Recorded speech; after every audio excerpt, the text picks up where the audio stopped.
نظر نہیں آتا تھا۔ بلقیس کو اس محل میں لایا گیا۔ جب اس نے فرش کو دیکھا تو وہ سمجھی یہ پانی کا ایک حوض ہے، لہٰذا اپنی پنڈلیوں سے کپڑا اٹھا لیا۔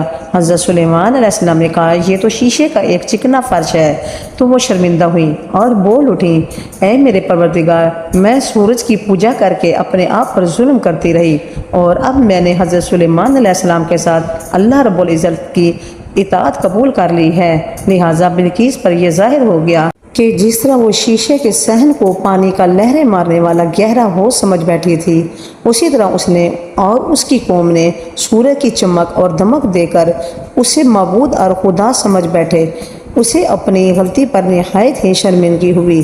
بعض مورخین نے لکھا ہے اس واقعہ کے بعد ملکہ سبا مسلمان ہو گئی اور حضرت سلیمان علیہ السلام کے نکاح میں آ گئی، جبکہ بعض نے لکھا ہے کہ آپ نے بلقیس کو یمن واپس بھیج دیا اور اس کے لیے وہاں